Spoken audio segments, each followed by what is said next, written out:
Yo, this is everybody. So, kamusta yung mga buhay-buhay natin? So, pasensya na medyo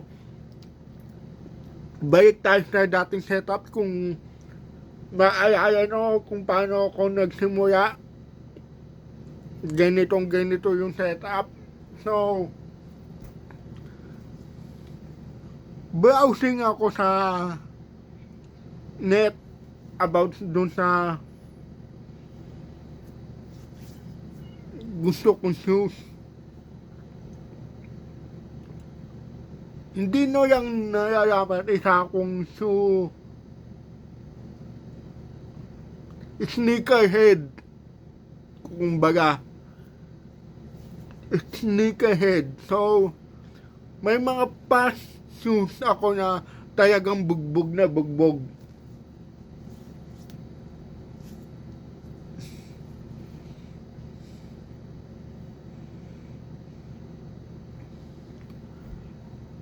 Ang sige, pag-usapan na lang natin about shoes. So, bago ako bumili ng shoes, tinitignan ko yung review, yung technology, etc. Pero, isa sa tinitignan ko talaga, yung technology ng shoes. Siyempre, kung saan mo ba gagamitin.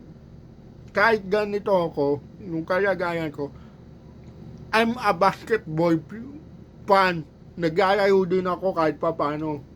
So, karamihan ng shoes ko is for basketball. Meron din ako mga pamormon sapatos, pero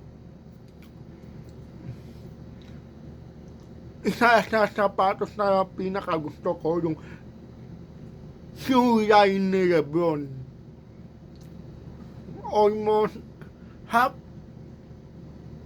Nagsimula ako ng Lebron 6. Tapos 11, 12, 13, 14, 15, 16, 17, 18, wala akong 19. Tapos 20, 21, 22. Tapos yung gusto kong shoes ngayon is yung 23rd generation ng Lebron, yung Lebron 23. So baka kasi ito na yung last shoe na Lebron na as a player. So sana one of these days ma-acquire na natin yung shoes na yun, para in the next future videos ma-review na natin. So, isang shoe reviewer ang pinakagusto ko. Sa lahat ng napanood kong shoe reviewer na Pinoy, si Kari Ibestiang ang pinaka top 3 na nakita kong talagang sinusot na issue. So,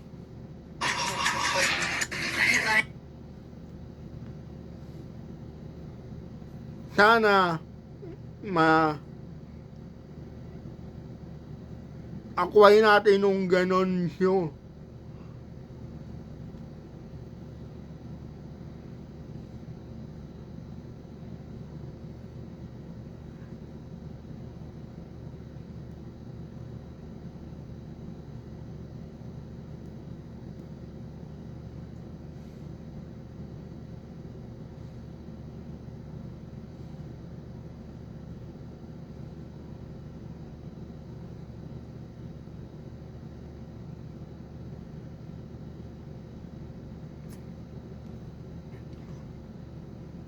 Ayon dito sa news na binabasa ko ngayon is mayroon na out of stock na yung unang-unang kulay na nilabas ng Uncharted na Lebron 23 Uncharted. Yun yung unang Lebron colorway na tribute sa 40,000 points ni Lebron sa history. Tapos nung pangalawang kulay na nilabas is yung Miami Twice, yung two-time tribute naman yun sa dalawang championship na sa Miami. Ang pangatlong kulay is yung tribute naman ni Lebron dun na tatuwang na sa likod yung The Chosen One. Yung Chosen One, magkaiba ng kulay yung shoe. Parang mismatch na. Pero isa sa pinaka nagustuhan kong kulay, dalawa. Yung Enchanted sa kayong Miami Twice. Sana makakuha natin yung isa, kahit isa man yang dun. Pero kung di papaya din dun sa dalawa, sana ma-acquire natin yung Chosen One. Yung magkaiba ng kulay. So, namulat ako sa shoe industry nung 2006, 2006, Lebron 6, agad yung nakita kong talagang napanganga ako ng saganda. So, matagal-tagal ko din ginamit yung Lebron 6 up to 2018, up to 2018 nata o 2017, ganon, bumigay na lang. Pero sana makakuha ko, kung papayadin man ako na magkaroon ng malaking budget, kukumpletuhin ko yung simula Lebron 1 hanggang 5 nawala ako kasi nag-umpisa ako sa 6 eh. Tapos 7 wala, 8 wala, 9 wala, 10 wala. Ang dami kong missing na parts ng Lebron shoe. So, hindi ko malaman kung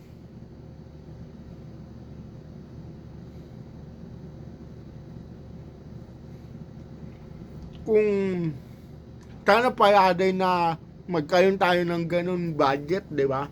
Pero, ang uunahin ko muna yung Lebron 23 na sana payaday magkaroon ng Enchanted o Miami Twice, kundi man dun sa dalawang kulay na yon, yung The Chosen One na colorway, yung mismatch.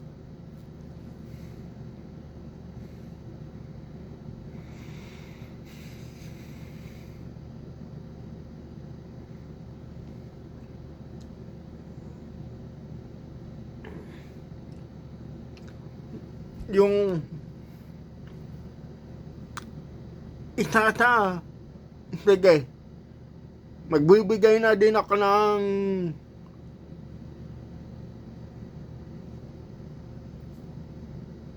top 5 shoe ko next vlog na meron ako at nagamit ko talaga ng matagal.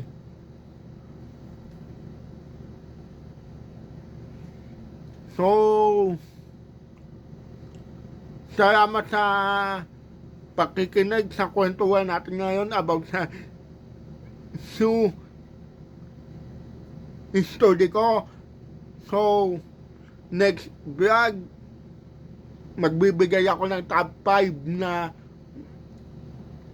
most kong shoe, yung top 5 shoe ko.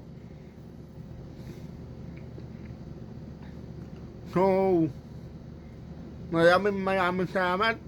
So, ngayon lang ako naka-upload ng consistent na 2 days diretso. 2 days ba o 1 day ang pagitan. Hindi ko alam kung ganon na consistent na tuloy-tuloy na upload. Pero sisikapin ko na maibalik yung daily vlog kung mayroon man.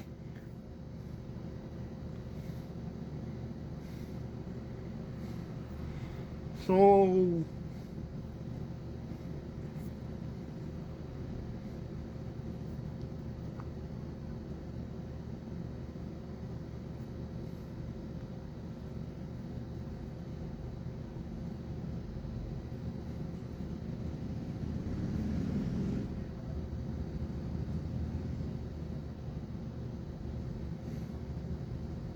wait lang po ah.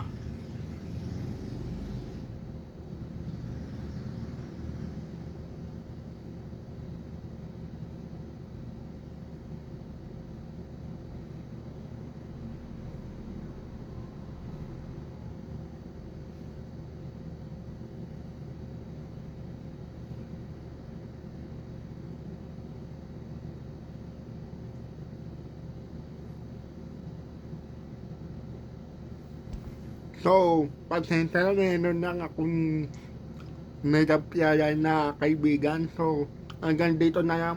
Peace.